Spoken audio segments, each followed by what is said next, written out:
Oke, ini adalah nama mata kuliahnya. Oke. Jadi setelah kemarin kita menampilkan beberapa tayangan, kemudian mulai dari silabus, pengantar dan seterusnya, sampai kemudian menghubungkannya dengan SDGs dan MDGs dan SDGs. Maka kali ini kita akan melanjutkan tayangan materi perkuliahan kita untuk capaian yang akan kita lewati selama satu semester ini, insya Allah. Baik. Nah, jadi ketika kemarin kita membicarakan poverty secara umum, ya, kemiskinan secara umum, kemudian kalau kita lihat ikon SDGs, ya, zero poverty, kemudian zero hunger, ya, no poverty, zero hunger, ya, atau ya apapun lah istilahnya, ya. Istilah yang ada di di SDGs itu. Nah, ini saya akan mencoba mengutip ya satu paragraf yang saya kira ini menjadi bahan atau menjadi pintu masuk, bisa menjadi pintu masuk perkuliahan kita selama satu semester ini, ya. Ya, tentu saja tidak sebatas paragraf ini, tapi paragraf ini nyaris mewakili apapun, ya, nyaris mewakili apapun yang ada di bukunya Todaro Smith dan buku-buku para penulis buku ekonomi pembangunan yang lain, ya. Oke, nah, jadi kalau kita lihat ini, saya coba highlight, ya, atau menggaris bawahi. Nanti ini juga berubah, ya. Nah, ini ya, extended family in a poor area of South Asia. Nah, South Asia ini adalah representasi aja, contoh atau representasi yang bisa kita lihat dari peta yang kemarin itu. Jadi semakin gelap hijaunya itu adalah semakin miskin, ya, itu adalah gambarnya. Oke, jadi di sini satu rumah diisi oleh lebih dari 8 orang. Ada orang tua, ada anak-anak, ada kakek nenek, ya, bahkan ada paman dan bibi, ya, ada bibi dan paman. Kemudian, nah, persoalannya ini, ya.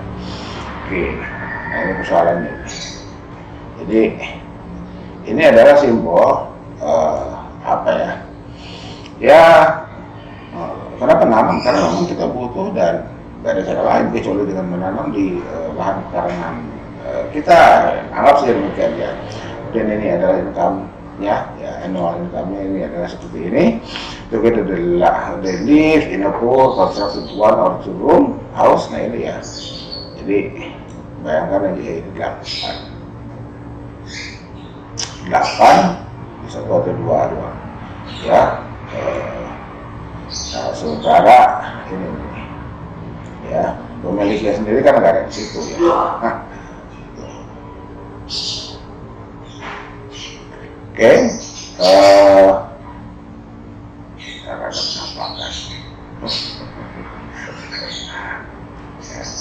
menampakkan, oke.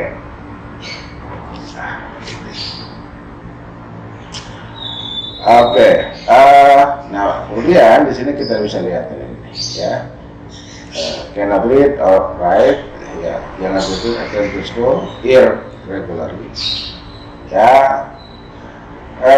Kadang-kadang hadir, kadang-kadang enggak, ya. And cannot expect to proceed beyond basic primary education, ya, karena seperti itu, ya, mungkin tinggal kelas dan sekolah, ya. All too often when they do get to school, sekali waktu ke sekolah, the teacher is absent. Nah, ini, ya, ini masalah, ya, beberapa tahun kebelakang kan masalah kita juga, tidak hanya di South Asia, ya, tidak hanya di South Asia, ya, termasuk dosen. Makanya ada PKD, ya, makanya ada teacher print, itu kan untuk ini, ya, untuk terlalu banyak laporan, ya, yang bisa menggambarkan, ya, terlalu jelas gitulah, penggambarannya. Oke, kemudian ya makan hanya 2 kali, bahkan hanya sekali ya. Nah, ini sekarang sekali ya.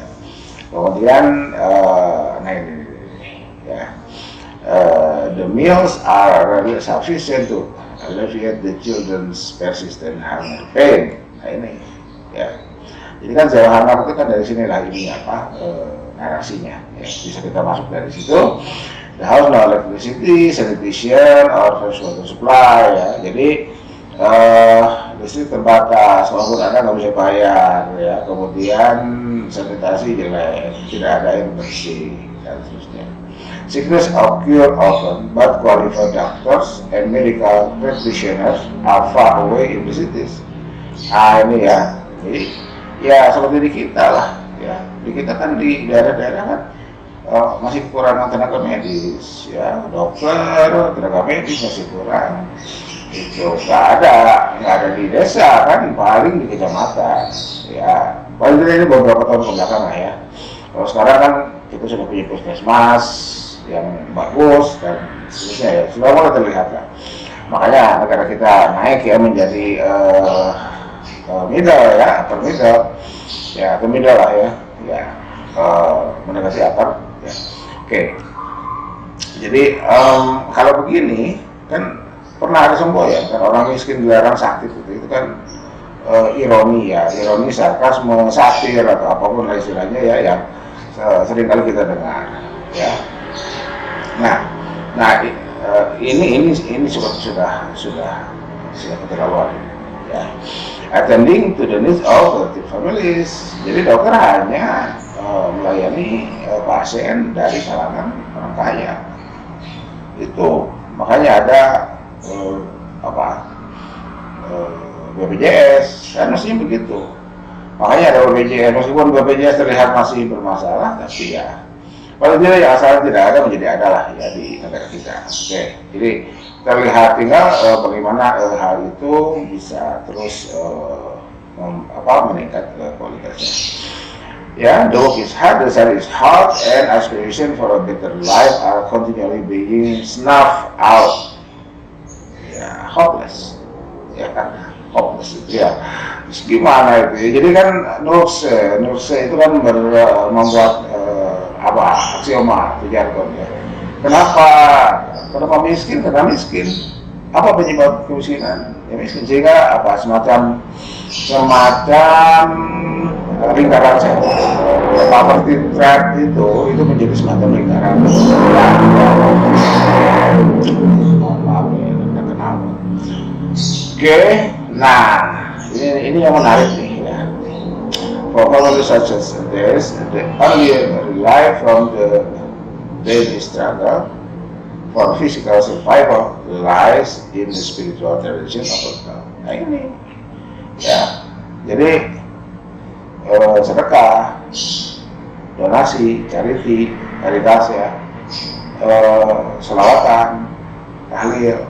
Jadi kalau ada acara-acara itu menjadi, ini untuk Indonesia ya, ini kan South Asia nih. Ya kan mestinya South East ya, ini ya di sininya ya tambah East lah, gitu ya. Itu jadi itu menjadi menjadi acara-acara seperti itu menjadi transfer kesejahteraan, bahkan mungkin baru pada tahap emergency exit ya. Seseorang ikut sama kajian misalnya, karena di situ ada orang Sunda bilang dulu besek ya, besek itu semacam besek PPT ya, semacam nasi kotak tapi bahannya dari bambu ya, itu seperti itu. Nah, oleh karena itu dari sini kita bisa memahami apa yang dimaksud dengan absolute poverty. Kemiskinan absolut itu ya. Oke. Jadi ini a situation of being unable to meet the minimum level of income, food, clothing, health care, shelter, and other essential. Jadi satu keadaan tak terpenuhinya, tak tercapainya batas minimum dari income. Ini income ini kan kemudian apa, food, ya, jadi apa, pangan, sandang, kesehatan, papan. Nah ini ya, sandang, pangan, kesehatan, papan. Oke, IPM, ya, income itu kan IPM. Jadi IPM-nya sangat-sangat rendah. Absolute poverty itu IPM-nya sangat-sangat rendah. IPM itu kan 3 ya, daya beli, akses terhadap pendidikan, akses terhadap kesehatan. Jadi ketika sanitasi jelek, itu kesehatan jelek, ya. Oke, ini ada di bukunya Todaro 2014 ya, edisi 2012, halaman 5. Oke, jadi pada kesempatan ini saya ingin sampaikan jadi pola belajar kita itu ya bisa jadi seperti ini. Ini contoh aja ya. Jadi kalau misalkan punya pandangan lain, punya cara lain ya silahkan. Tetapi kan kita nggak mungkin baca yang 700 halaman itu, 700 halaman lebih itu. Jadi scanning, kita scanning ya, speed reading itu tandai. Saya tidak menyarankan Stabilo ya, karena kalau di Stabilo bukunya itu jadi ya paling tidak kalau sudut pandang saya ya, itu menjadi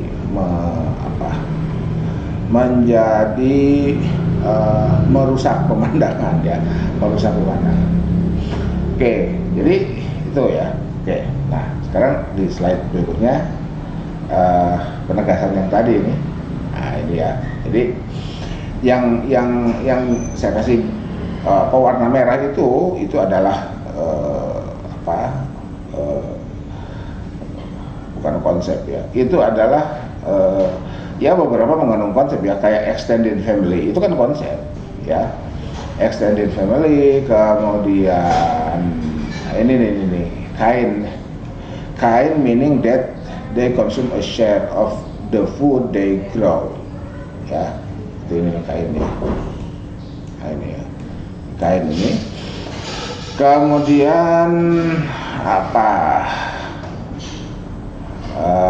ini absentee landlord who lives in the nearby city ya. Jadi ini kan konsep. Kemudian nah ini nih, cannot read or write. Kalau ini apa? Ini fenomena cannot read or write ya. Attending school here regularly, ini konsep nih ya, atau ini fenomena ya. Kemudian nah ini nih, basic primary education, ini konsep ya. Cannot expect to proceed-nya ini fenomena. The teacher is absent, ini fenomena ya. Kemudian ini fenomena. Eat only 2 and sometimes just 1 meals per day. Yeah, meals are rarely sufficient to alleviate the children's persistent hunger pain. Nah ini hunger. Yeah. No electricity, fenomena. No sanitation, no fresh water supply. Qualified doctors and medical practitioners are far away in the city. Ini fenomena. Attending to the needs of people. Ini fenomena sekaligus juga konsep. Ya, ada konsep di sini. Iya. Ya, attending to ya kan. Ini gimana kan gitu ya. Oke, nah ini konsep juga fenomena, spiritual tradition of people. Jadi mengikuti acara keagamaan itu fenomena, tapi spiritual tradisinya sendiri itu konsep. Ya, jangan salah kan, pernah ada istilah TBC ya, tahayyul binahu rapat itu. Nah, iya, lagi-lagi ini kan persoalan sudut pandang.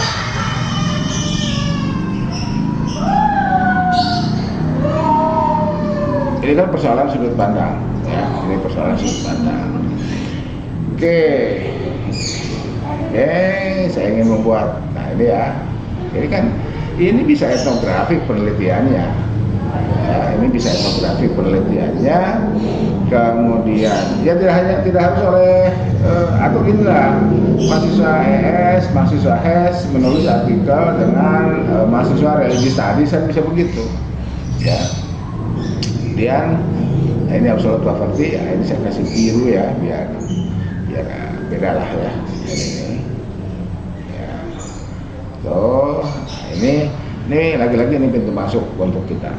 Oke, sekarang kita lihat lanjutannya. Nah ini yang semakin gelap hijaunya itu semakin miskin kan. Ini yang kemarin kan, yang tampilan yang kemarin.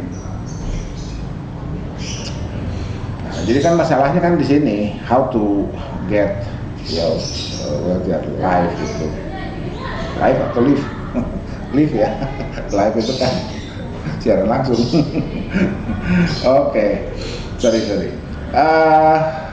Nah ukurannya kan ini nih, ya. Ukurannya ini, kemudian, nah ini pengertian poverty yang kemarin itu ya, yang kemarin sudah saya sampaikan. Jadi ketercerabutan, keterhalangan ya, akses terhadap sumber daya dan seterusnya itu. Oke, nah jadi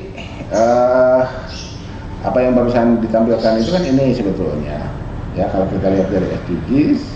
Nah kemudian ini ya, kemudian ini nanti kita lihat hubungannya dengan climate action atau climate change ketika kita sudah sampai kepada bahan ajar jurnal ya. Jadi artikel jurnal yang juga harus ibu bapak baca, kemudian ibu bapak tulis ya. Oke, nah ini ya. Jadi urusan kelaparan, ketahanan pangan, perbaikan nutrisi, pertanian berkelanjutan, kita kan punya muzaroah ketahanan pangan itu. Kalau masuknya dari HES, kita muzaroah. Kalau masuknya dari etnografi, kita punya konsep LEIT. Iya, konsep LEIT itu bisa dianalisis dengan economical order quantity. Karena apa? Karena buffer stock itu tanpa mereka mempelajari economical order quantity ya, mereka paham betul buffer stock itu wajib ada. Itu. Jadi silakanlah siapa yang mau ke mana? Ya ke masyarakat adat itu ya, yang sebetulnya masyarakat adat itu ada ke Cikadlar, ada ke Nagar, ada ke Cirende ya, kampung-kampung adat lain yang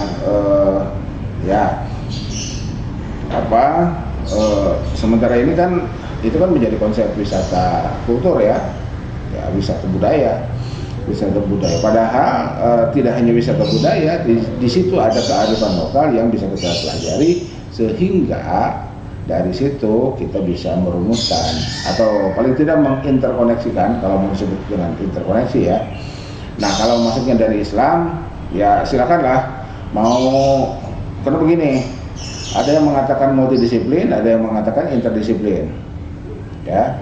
Ini mohon maaf ini, setelah saya mendengarkan penjelasan dari para penggagasnya, ada beda atau paling tidak lebih banyak kesamaannya. Jadi artinya ketika penjelasan disampaikan, ini apa ini multidisiplin atau interdisiplin? Gitu. Saya sendiri lebih menggunakan Hodgson. Saya sendiri lebih memilih menjadi Hodgsonian. Apa? Islamic ya.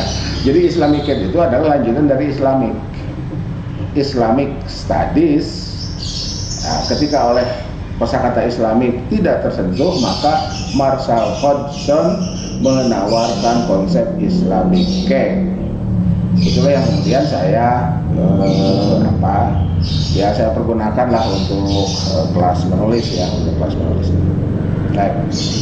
Nah, biasalah ya, Google caranya Zero Hanger PDF jurnal, dapatlah ini ya, ya.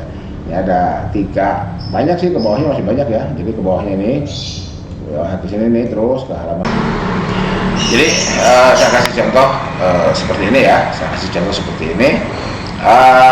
oke.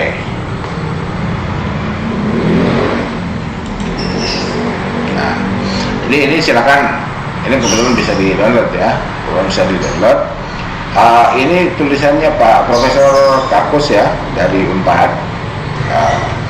Bukunya editornya promotor saya ya, Profesor Jeremy di situ.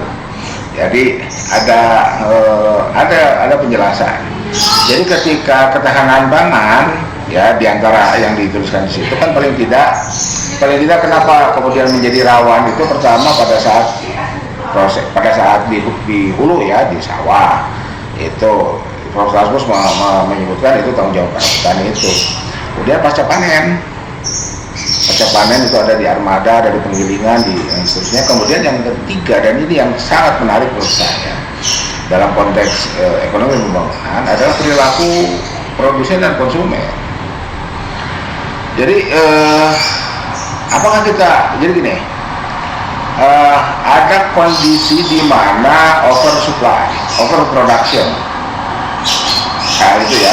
Jadi kita juga harus memikirkan agar tidak over production.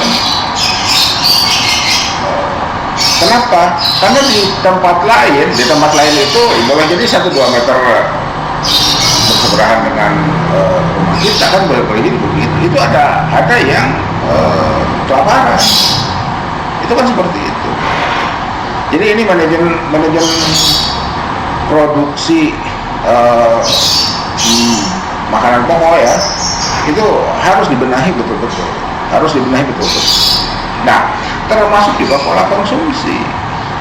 Tapi Prof. Tarkus itu menawarkan gagasan. Jadi kalau kita masuk restoran kemudian kita nggak habis, kita harus bayar. Karena kita jadi didenda. Kita beli nih misalkan produk apa ya, nasi liwet misalkan 1 kastro untuk 4 orang. Harganya berapa? 4 orang nasi liwet misalkan 200.000 misalkan gitu ya, atau 100.000. Nah, tidak habis, itu mestinya didenda, dihukum. Kenapa? Karena kan akhirnya dibuang oleh pemilik restoran. Sementara 1-2 meter bersebelahan dengan rumah kita, boleh jadi ada orang yang kelaparan. Nah, ini ya, jadi silakan dibaca nih. Ya, silakan dibaca nih. Ya. Kemudian yang kedua, nah ini. Nah ini accelerating progress to the zero hunger goal ya ini menghubungkan dengan climate change. Ini climate change ini ya, jadi kita kembali lagi ke atas ya.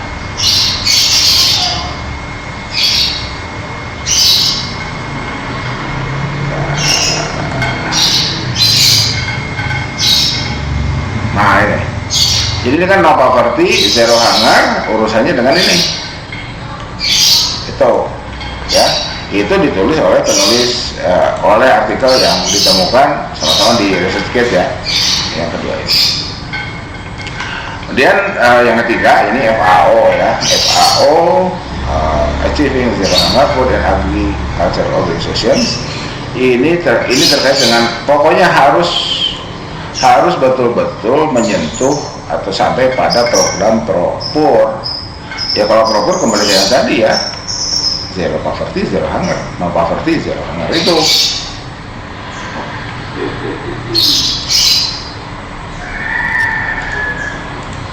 Ya, no poverty dan zero hunger.